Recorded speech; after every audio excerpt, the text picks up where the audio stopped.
বিসমিল্লাহির রহমানির রহিম।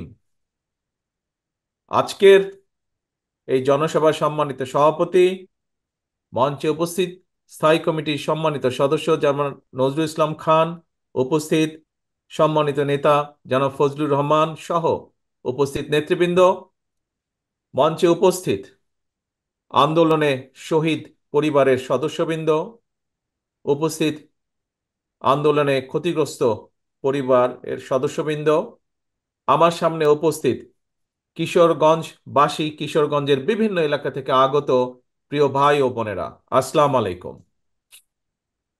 প্রিয় ভাই বোনেরা, আজকে আমরা সকলে এই মাঠে, আপনারা এই যে হাজারো মানুষ এই মাঠে আপনারা একত্রিত হয়েছেন আজকে আজকে আমরা এখানে একটি মুক্ত পরিবেশে কথা বলছি, একটি ভয়হীন পরিবেশে আমরা সকলে কথা বলছি। একটু আগে আপনারা দেখেছেন মঞ্চে কিছু মানুষ কথা বলেছেন। কোন সেই মানুষগুলো?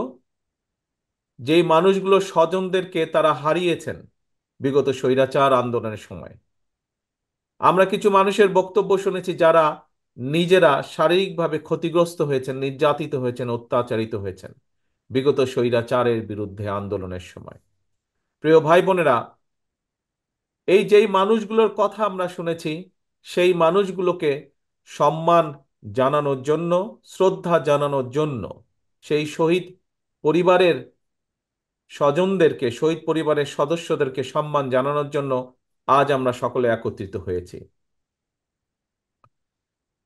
এই যে যেই ভয়হীন পরিবেশে আজ আমরা এখানে আলাপ করছি, কথা বলছি, একত্রিত হয়েছি, সমবেত হয়েছি, এই শঙ্কামুক্ত পরিবেশে যে আমরা আজ একত্রিত হয়েছি, এই সময়টার জন্য বিগত 17 বছর এই দেশের মানুষকে অপেক্ষা করতে হয়েছে।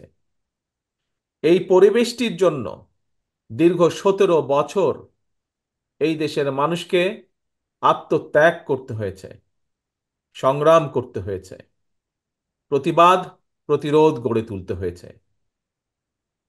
প্রিয় ভাই বোনেরা, আজকে এই কিশোরগঞ্জ জেলাতেই আমরা আমাদের 16 জন মানুষকে হারিয়েছি, 17 জন মানুষকে আমরা হারিয়েছি, 17 জন মানুষকে আমরা এই কিশোরগঞ্জের মানুষকে আমরা হারিয়েছি, যারা আত্মত্যাগ করেছেন এই দেশের মানুষের অধিকারের জন্য, নিজেদের জীবনকে আত্মত্যাগ করেছেন। 16 জন মানুষ আছেন যারা বিভিন্নভাবে ক্ষতিগ্রস্ত হয়েছেন শারীরিকভাবে, যারা ভয় পাননি, পিছিয়ে যাননি, যারা দেশের মানুষের অধিকারের কথা বলতে গিয়ে। প্রিয় ভাই বোনেরা, সারা বাংলাদেশে এরকম হাজারো মানুষ আছে, হাজারো শহীদ পরিবার আছে, যারা হাজারো শহীদ আছে, যারা আত্মত্যাগ করেছেন বিগত 17 বছরে। বিশেষ করে গত জুলাই আগস্ট মাসেই হাজারো হাজারো মানুষ আছে যাদেরকে হত্যা করা হয়েছে শুধু ঢাকা শহরেই। এর বাইরে বহু মানুষ যারা বিভিন্নভাবে ক্ষতিগ্রস্ত হয়েছেন। বিএনপি সহ, বিএনপিরই শুধু 50 লক্ষ, 60 লক্ষের মতন নেতা কর্মী যারা বিগত স্বৈরাচারের সময় বিভিন্নভাবে নির্যাতিত হয়েছেন, অত্যাচারিত হয়েছেন। বিএনপির বাইরেও বহু আরো রাজনৈতিক দল আছে যাদের সদস্যরা একইভাবে বিএনপির নেতা কর্মীদের মতন অত্যাচারিত হয়েছে, নির্যাতিত হয়েছে। প্রিয় ভাই বোনেরা, এই যে এত মানুষ শহীদ হয়েছেন, এত মানুষ আত্মত্যাগ করেছেন, এত মানুষ নির্যাতিত হয়েছেন, কেন এই মানুষগুলো আত্মত্যাগ করলেন, নির্যাতিত হলেন? কারণ একটাই, এই মানুষগুলো বাংলাদেশের মানুষের, সাধারণ মানুষের রাজনৈতিক অধিকার নিশ্চিত করতে চেয়েছিল। আমরা যে আজকে মুক্ত পরিবেশে কথা বলছি, এইরকম একটি মুক্ত পরিবেশের নিশ্চয়তা নিশ্চিত করতে চেয়েছিল এই মানুষগুলো। কিন্তু আমরা দেখেছি স্বৈরাচার দাবিয়ে রাখতে চেয়েছিল এই বাংলাদেশের মানুষকে।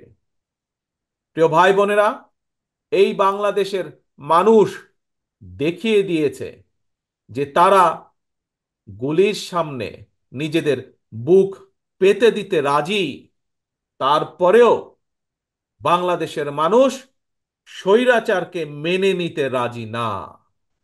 এবং সেই জন্যই হাজারো মানুষের আত্মত্যাগের বিনিময় আজ আমরা এই বাংলাদেশকে পেয়েছি।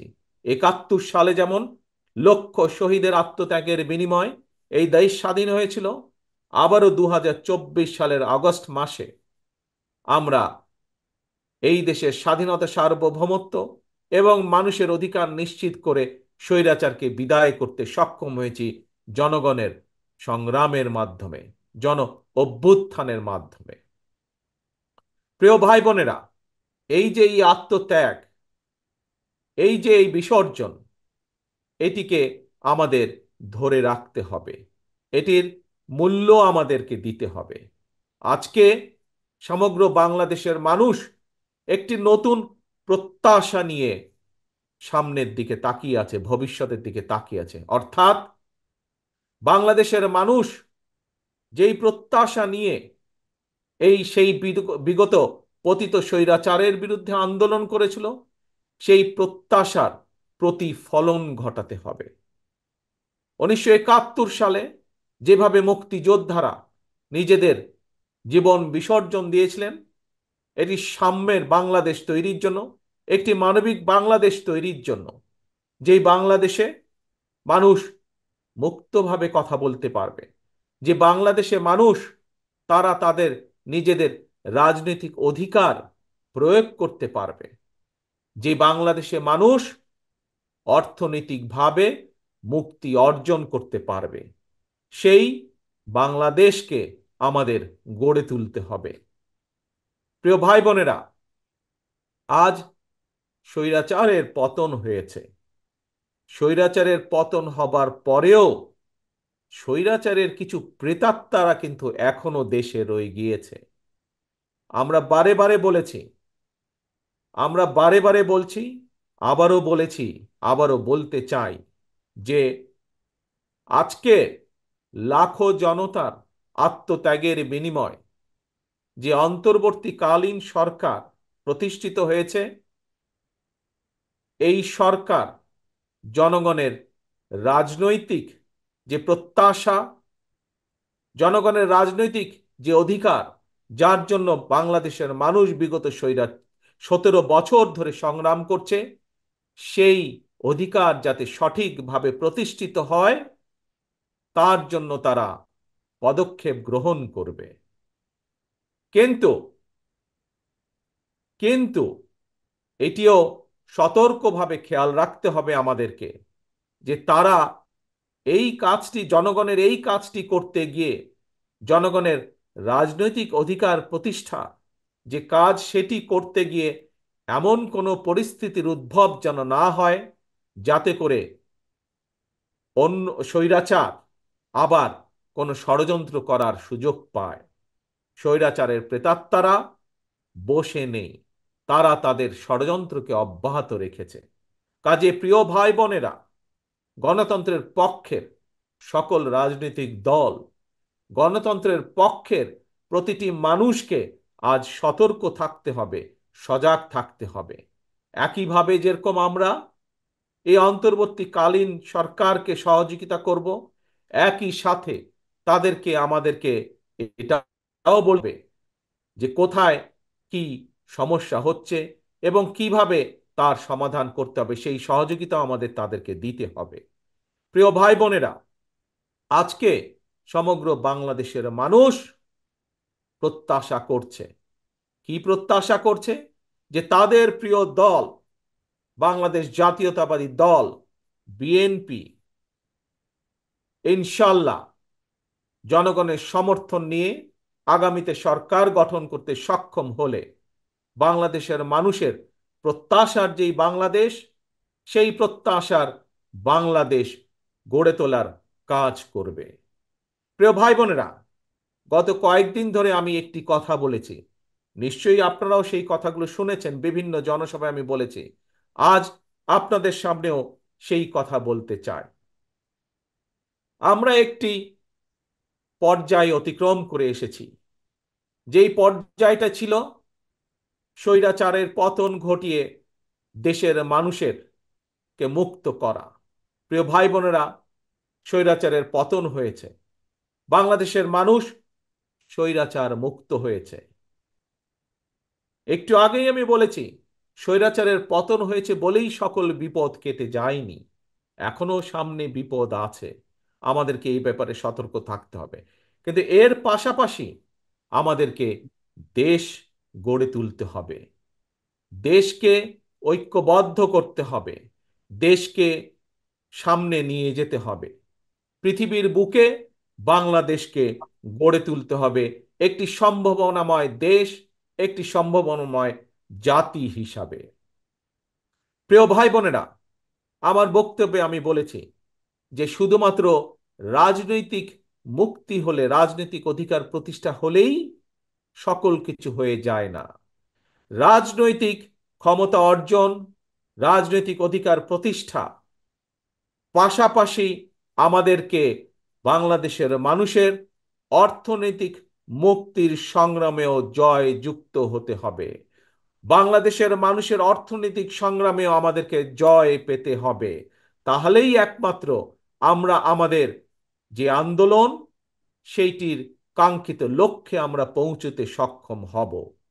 প্রিয় ভাই বোনেরা, বাংলাদেশ, আমি বিশ্বাস করি দৃঢ়ভাবে, আমার সাথে বাংলাদেশের বহু লক্ষ কোটি মানুষ বিশ্বাস করে, বিশেষ করে আজকের তরুণ প্রজন্মের যারা সদস্য, তারা সকলেই বিশ্বাস করেন কি, যে এই বাংলাদেশটি এবং বাংলাদেশের মানুষ একটি সম্ভাবনাময় জাতি। এই বাংলাদেশ একটি সম্ভাবনাময় দেশ। শুধু প্রয়োজন সঠিক পরিকল্পনা, শুধু প্রয়োজন সঠিক নেতৃত্বের। প্রিয় ভাই বোনেরা, যদি আমরা রাজনৈতিক ক্ষমতা অর্জনের মাধ্যমে আমরা যদি সঠিক মানুষগুলোর হাতে এই দেশ এবং জাতির নেতৃত্ব তুলে দিতে সক্ষম হই, এই দেশের মানুষকে যদি আমরা সুযোগ করে দিতে পারি যে কারা তাদের নেতৃত্ব দিবে, সেই দায়িত্ব যদি আমরা মানুষের হাতে তুলে দিতে পারি, আমি ব্যক্তিগতভাবে বিশ্বাস করি তাহলে সেই দায়িত্বপ্রাপ্ত সঠিক ব্যক্তিবর্গ, সঠিক ব্যক্তিগণ এই জাতিকে সঠিকভাবে নেতৃত্ব দিতে পারবে। যেই নেতৃত্বের মাধ্যমে এই দেশের মানুষ একদিকে যেমন রাজনৈতিক অধিকার প্রতিষ্ঠিত করতে পারবে, একই সাথে অর্থনৈতিক মুক্তিও অর্জন করা সম্ভব সেই সঠিক ব্যক্তিদের নেতৃত্বের মাধ্যমে। প্রিয় ভাই বোনেরা, বাংলাদেশের প্রত্যেকটি, সমগ্র বাংলাদেশ যেমন একটি সম্ভাবনাময় দেশ, ঠিক একইভাবে আমি বিশ্বাস করি বাংলাদেশের প্রতিটি অঞ্চল, প্রতিটি জেলা একটি সম্ভাবনাময় এলাকা। আমরা আজ কিশোরগঞ্জে এই জনসভাটি অনুষ্ঠিত হচ্ছে আমাদের, আমরা যদি কিশোরগঞ্জে দেখি, আমার সামনে যত আপনারা হাজার হাজার যে মানুষ আজ এখানে উপস্থিত হয়েছেন, এই জনসভায় উপস্থিত হয়েছেন, প্রায় প্রত্যেকে আপনারা এখানে, হয়তো দু চারজন অন্য জেলার মানুষ থাকতে পারেন, কিন্তু অধিকাংশ মানুষ এখানে কিশোরগঞ্জ জেলার মানুষ। কিশোরগঞ্জ জেলার সম্পর্কে আমি, কিশোরগঞ্জ জেলা যে কিভাবে একটি বাংলাদেশের মধ্যে অন্যতম একটি সম্ভাবনাময় জেলা, আমি দু একটি কথা দিয়ে আপনাদের সামনে তুলে ধরতে চাই। প্রিয় ভাই বোনেরা, বোরো মৌসুমে আপনাদের এখানে প্রচুর ধান হয়। আপনারা কি জানেন, আপনারা কি জানেন যে এই যে হাওর এলাকায় বোরো মৌসুমে যে প্রচুর যে ধান হয়, আর বোরো মৌসুমে শুধু আপনারা যে ধান উৎপাদন করেন শুধুমাত্র কিশোরগঞ্জ জেলায়, সেটি সমগ্র বাংলাদেশের ভিতরে যে ধান উৎপাদিত হয় তার 16% ধান আপনারা উৎপাদিত করেন। তার মানে দেখুন কত সম্ভাবনাময় একটি জেলা। সমগ্র দেশের 16% ধান একটি অঞ্চলেই আপনারা উৎপাদিত করেন। যদি সঠিক পরিকল্পনা গ্রহণ করা সম্ভব হয়, সঠিক পরিকল্পনা গ্রহণ করা যায়, যদি এই ধান যেই কৃষক ভাইয়েরা উৎপাদন করছেন তাদেরকে যদি রাষ্ট্রের পক্ষ থেকে সঠিকভাবে সহযোগিতা প্রদান করা যায়, তাহলে এই 16%কে আমরা আরো বেশি, হয়তো 20% আমরা করতে সক্ষম, 25% আমরা করতে সক্ষম, কৃষকদেরকে সঠিকভাবে যদি সহযোগিতা করতে সক্ষম হই আমরা। প্রিয় ভাই বোনেরা, আসুন এবার কিশোরগঞ্জের আরেকটি সম্ভাবনার দিক আমরা দেখি। এখানকার যে অষ্টগ্রাম বলেন, ইটনা বলেন, মিঠাপুকুর বলেন, এই এলাকার যে বিশাল হাওর আছে, এই হাওরে বিভিন্ন প্রকারের মাছ উৎপাদিত হয়। এখানে বাংলাদেশের যে মিঠা পানির যে মাছের চাহিদা, এই মাছের চাহিদার বিশাল ভান্ডার হচ্ছে এই এলাকাটি। এখানে রুই বলেন, কাতল বলেন, বোয়াল বলেন, আইল বলেন, বিভিন্ন প্রজাতির মাছ এই হাওর এলাকা হয়। প্রিয় ভাই বোনেরা, বিদেশে এই মাছ কেন আমরা রফতানি করতে সক্ষম হব না? আজকে যদি আমাদের গার্মেন্ট শিল্পের পোশাক রফতানি করে যদি বাংলাদেশ কোটি কোটি বৈদেশিক মুদ্রা বছরে অর্জন করতে সক্ষম হয়, তাহলে কেন আমরা কোনোদিন, যদি আমরা সঠিকভাবে পরিকল্পনা গ্রহণ করতে সক্ষম হই, যদি আমরা মৎস্য চাষী যারা আছেন তাদেরকে যদি সঠিকভাবে রাষ্ট্রের পক্ষ থেকে সহযোগিতা দেওয়া যায়, তাহলে গার্মেন্টস শিল্পর মাধ্যমে যেমন বিশ্বে বাংলাদেশের একটি পরিচিতি, ঠিক একইভাবে মাছ রফতানি করেও আমরা বাংলাদেশে কে পরিচিত করে দিতে পারবো বিশ্বের দরবারে। প্রিয় ভাই বোনেরা, আমাদেরকে বিষয়টি এভাবে চিন্তা করতে হবে। আমরা যেমন বাংলাদেশের মানুষের মাছের চাহিদা পূরণ করতে সক্ষম হব, ঠিক একইভাবে আমরা আমাদের এই মাছ বিদেশেও রফতানি করতে সক্ষম হব, যার মাধ্যমে শুধু যে বৈদেশিক মুদ্রা অর্জিত হবে তা নয়, এই মাছ রফতানির যে বিভিন্ন প্রক্রিয়া আছে, এই প্রক্রিয়ার মাধ্যমে আমরা হাজারো লক্ষ ভাই বোনের কর্মসংস্থানের ব্যবস্থা আমরা করতে পারবো। প্রিয় ভাই বোনেরা, এই কাজগুলো কে করতে পারবে? এই কাজগুলো তারাই করতে পারবে যারা জনগণ দ্বারা নির্বাচিত হবে এমন একটি সরকার করতে পারবে। কারণ সেই জনগণের সরকারের বাধ্যবাধকতা থাকবে জনগণের কাছে, জবাবদিহিতা থাকবে জনগণের কাছে। যেহেতু তাদের জবাবদিহিতা থাকবে জনগণের কাছে, সেই জন্য জনগণের অভাব অভিযোগ তাদেরকে দেখতে হবে, শুনতে হবে। সেই জন্য জনগণের সমস্যা তাদেরকে দেখতে হবে, জনগণের দুঃখ কষ্ট তাদেরকে দেখতে হবে। আমাদের যুবক সমাজের বেকার যারা থাকবে তাদের কর্মসংস্থানের ব্যবস্থা সেই জনগণের সরকারকেই করতে হবে। সেই জন্যই প্রয়োজন জনগণের সরকার। সেই জন্যই বাংলাদেশে প্রয়োজন বাংলাদেশের মানুষের কাছে জবাবদিহিমূলক একটি সরকার, যারা বাধ্য থাকবে জনগণের কাছে। এবং সেই জন্যই সেই অধিকার প্রতিষ্ঠিত করতে হবে ভোটের মাধ্যমে, এবং সেই অধিকার প্রতিষ্ঠিত করতে হবে জনগণের মাঝ থেকে। জনগণের জন্য সেই অধিকারকে প্রতিষ্ঠিত করতে হবে যে কোনো মূল্যে।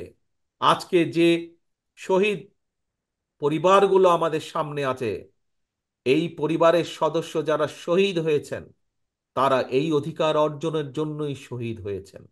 আজকে যে মানুষগুলো পঙ্গু হয়ে আমাদের সামনে মঞ্চে বসে আছে, তারা জনগণের এই অধিকারকে প্রতিষ্ঠিত করার জন্যই আজ এই ক্ষতির সম্মুখীন হয়েছেন।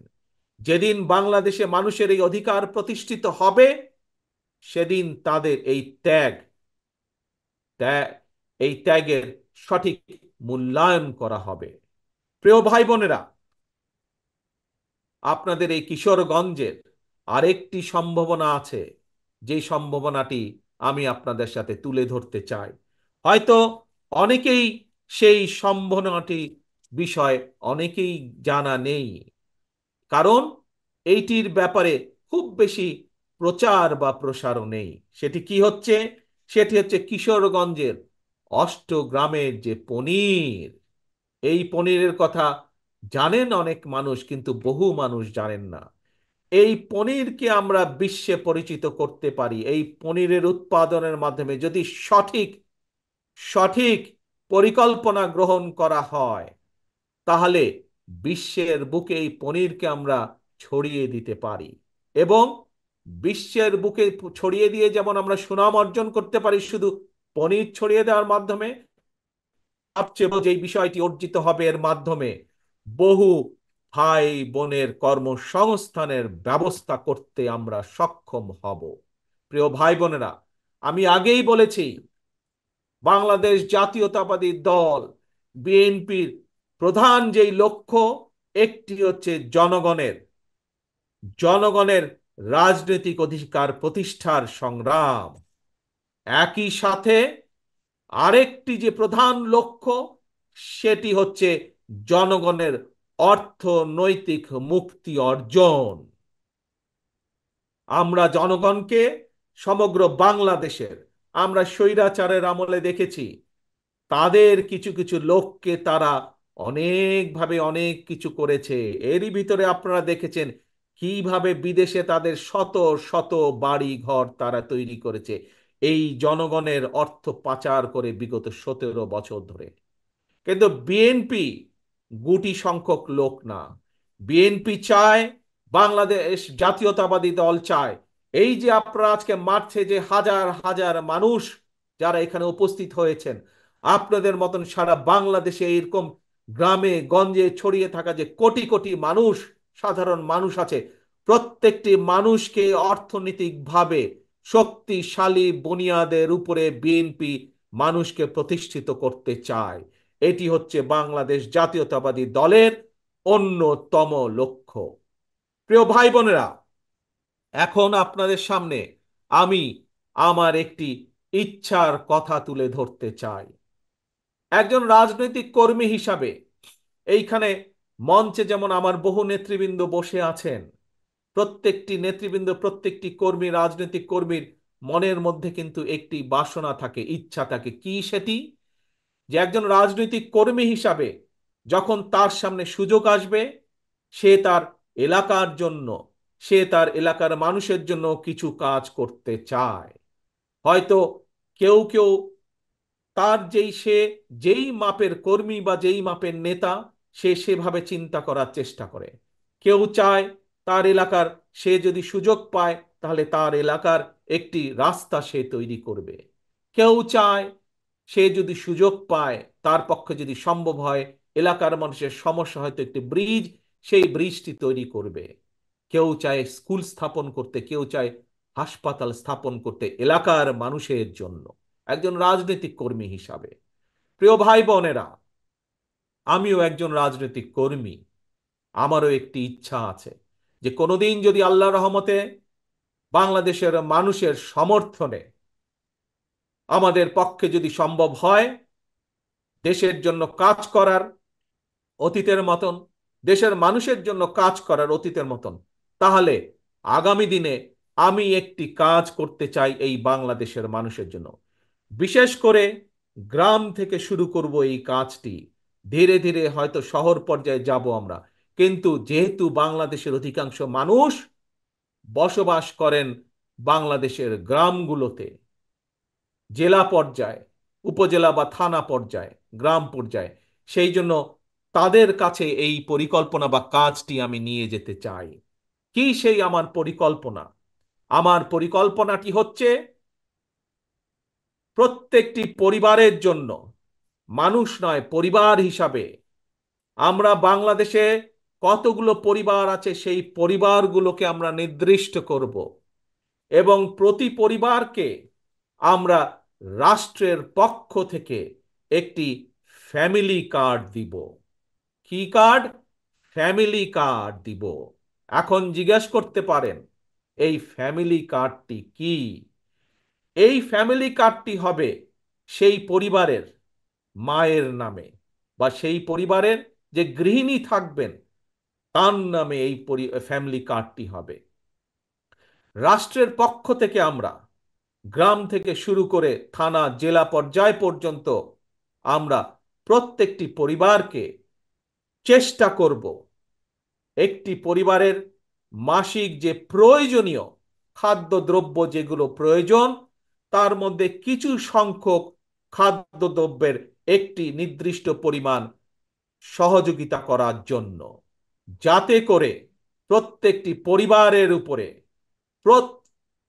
যাতে করে প্রত্যেকটি পরিবার মাস শেষে রাষ্ট্রের এই সহযোগিতা পেলে কিছুটা হলেও তাদের স্বস্তি বোধ হয়, কিছুটা হলেও তারা নিজেদের নিজেদের যে সেভিংস, নিজেদের যে সঞ্চয়, সেটির পরিমাণ বৃদ্ধি করতে সক্ষম হয়। এবং তার ফলে এই সহযোগিতাটা যদি আমরা কয়েক বছর ধরে চালু রাখতে পারি, তাহলে আমি বিশ্বাস করি বাংলাদেশের গ্রামের পরিবারগুলো, গ্রামের মানুষগুলো সচ্ছলতার একটি পর্যায়ে উঠে আসতে সক্ষম হবেন। অর্থাৎ রাষ্ট্র সরাসরিভাবে প্রত্যেকটি পরিবারের পাশে, রাষ্ট্রের সামর্থ্য অনুযায়ী প্রত্যেকটি পরিবারের পাশে দাঁড়ানোর চেষ্টা করবে, তাদেরকে সহযোগিতা করার চেষ্টা করবে, তাদেরকে সাহায্য করার চেষ্টা করবে, যাতে করে তারা স্বাবলম্বী হয়ে উঠতে পারে। প্রিয় সহকর্মীবৃন্দ, দেশ এবং জাতির ব্যাপারে, দেশ এবং জাতিকে নিয়ে একজন রাজনৈতিক কর্মী হিসাবে আমার আরো কিছু পরিকল্পনা আছে, যেই পরিকল্পনাগুলো পর্যায়ক্রমিকভাবে আমি আপনাদের সামনে ধীরে ধীরে তুলে ধরব। আজ একটি পরিকল্পনার কথা আপনাদের সামনে তুলে ধরলাম, ফ্যামিলি কার্ড। এবং এই কার্ডের, আমি আগেই বলেছি, এই কার্ডটি কার নামে হবে? এই কার্ডটি সেই পরিবারের গৃহিণী, চারজনের একটি পরিবার, রাষ্ট্রের পক্ষ থেকে সহযোগিতা প্রদান করা হবে। এবং এই ফ্যামিলি কার্ডটি হবে সেই পরিবারের মা বা সেই পরিবারের যে গৃহিণী থাকবেন তার নামে, যাতে করে আমরা যাতে করে আমরা বাংলাদেশের অর্ধেক অর্ধেক জনসংখ্যার অর্ধেক হচ্ছে নারী, যাতে করে আমরা নারীদের ক্ষমতায়ন বৃদ্ধি করতে পারি, যাতে করে স্বাবলম্বী করে গড়ে তুলতে পারি আমরা বাংলাদেশের মা বোনকে, সেটিও হবে তার অন্যতম একটি লক্ষ্য এই ফ্যামিলি কার্ডের। প্রিয় ভাই বোনেরা, আপনাদের সামনে আজ আমি যেই কথাগুলো তুলে ধরলাম, যেই কথাগুলো আপনাদের সামনে আমি বললাম, তার লক্ষ্য এবং উদ্দেশ্য একটি। কি সেই লক্ষ্য এবং উদ্দেশ্য? বাংলাদেশকে সামনে নিয়ে যাওয়া। আমরা বাংলাদেশের মানুষকে স্বাবলম্বীভাবে গড়ে তুলতে চাই অর্থনৈতিকভাবে। আমরা বাংলাদেশের মানুষের রাজনৈতিক অধিকারকে প্রতিষ্ঠিত করতে চাই। এবং এটিই হচ্ছে আমাদের লক্ষ্য, এটিই হচ্ছে আমাদের উদ্দেশ্য। কিন্তু এই লক্ষ্য এবং উদ্দেশ্যকে বাধাগ্রস্ত করার জন্য স্বৈরাচারের দোসররা এখনো তাদের ষড়যন্ত্রকে অব্যাহত রেখেছে। প্রিয় ভাই বোনেরা, আজ যেই শহীদদেরকে আমরা সম্মান দিয়েছি এখানে, সেই শহীদদের আত্মত্যাগকে যদি মূল্যায়ন করতে হয়, আজ যেই পঙ্গু ভাই বোনদের বা ক্ষতিগ্রস্ত আমাদের সহকর্মী ভাই বোনদেরকে যে আমরা এই যেই সম্মান দিয়েছি, তাদের সেই সম্মানকে যদি মূল্যায়ন করতে হয়, তাদের আত্মত্যাগকে যদি মূল্যায়ন করতে হয়, তাহলে আজ দল মত নির্বিশেষে আমাদের সকলকে ঐক্যবদ্ধ থাকতে হবে। ঐক্যবদ্ধ থাকতে হবে আমাদেরকে এই দেশের স্বার্থে, দেশের মানুষের স্বার্থে ঐক্যবদ্ধ থাকতে হবে। আমরা বিগত দিনে দেখেছি আমরা বিগত দিনে দেখেছি যে স্বৈরাচার সময় তারা ক্ষমতা ধরে রাখার জন্য তারা বিভিন্ন অপবাদ দিয়ে জাতিকে বিভক্ত করার চেষ্টা করেছিল। তারা, বাংলাদেশ জাতীয়তাবাদী দল বিভক্তি চায় না। আমরা চাই জাতিকে ঐক্যবদ্ধ করতে। আমরা চাই আমরা সকল দল মত নির্বিশেষে, বাংলাদেশে বিএনপি যেমন আছে, বাংলাদেশে অন্য আরো রাজনৈতিক দল আছে। আপনারা দেখেছেন, কয়েকদিন আগে আপনারা দেখেছেন, আমরা বলেছি দলের পক্ষ থেকে যে আমরা দলের পক্ষ থেকে 31 দফা একটি পরিকল্পনা বা কর্মসূচি আমরা ঘোষণা করেছি। এই 31 দফায় আমরা পরিষ্কারভাবে তুলে ধরেছি যে আমরা চাই আমরা সকলকে নিয়ে সরকার গঠন করতে। আমাদের সাথে বিশেষ করে আমাদের সাথে বিগত 17 বছরের স্বৈরাচার বিরোধী আন্দোলনের সময় যে সকল রাজনৈতিক দলগুলো আমাদের সাথে ছিলেন, যে সকল রাজনৈতিক দলের নেতৃবৃন্দ আমাদের সাথে ছিলেন এবং এখনো আছেন, আমরা চাই দল মত নির্বিশেষে সকলকে নিয়ে এই জাতি গঠন করতে, সকলকে নিয়ে এই দেশকে পুনর্গঠন করতে। প্রিয় ভাই বোনেরা, প্রিয় ভাই বোনেরা, দেশনেত্রী খালেদা জিয়া একটি কথা বলেছিলেন যে এই দেশের বাইরে দেশনেত্রী খালেদা জিয়ার কোনো ঠিকানা নেই। বাংলাদেশের বাইরে দেশনেত্রী খালেদা জিয়ার কোনো ঠিকানা নেই। দেশনেত্রীর খালেদা জিয়ার সন্তান হিসাবে আজ আপনাদের সামনে একইভাবে আমিও বলতে চাই, বাংলাদেশের বাইরে আমার কোনো ঠিকানা নেই।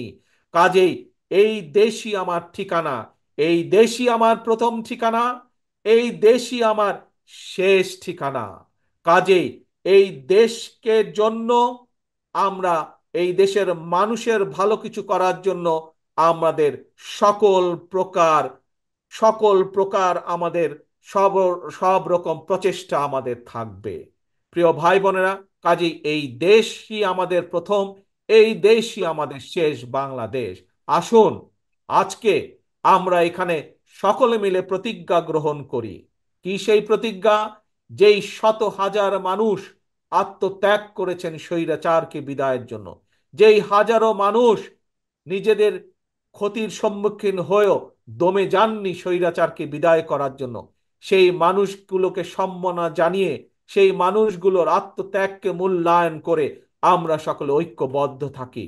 কেউ যাতে আমাদের ঐক্য নষ্ট করতে না পারে, কেউ যাতে আমাদেরকে পিছিয়ে দিতে না পারে, সেই ব্যাপারে আমাদেরকে সজাগ থাকতে হবে, সেই ব্যাপারে আমাদেরকে সতর্ক থাকতে হবে। প্রিয় ভাই বোনেরা, আবারও আসুন আমরা আমাদের প্রত্যাশিত বাংলাদেশকে গড়ে তোলার জন্য, আমাদের সেই প্রত্যাশিত মুক্তি যা আমরা অর্জন করেছি সেটিকে ধরে রাখার জন্য আমরা আবারও সকলে যাতে ঐক্যবদ্ধ থাকতে পারি, যে কোনো মূল্যে আমরা ঐক্যবদ্ধ থাকতে পারি, সেই প্রত্যাশা রেখে আমি আমার বক্তব্য শেষ করছি। ইনশাল্লাহ আপনাদের সাথে আবারও দেখা হবে, আবারও কথা হবে। আল্লাহ হাফেজ। বাংলাদেশ জিন্দাবাদ। বাংলাদেশ জাতীয়তাবাদী দল জিন্দাবাদ।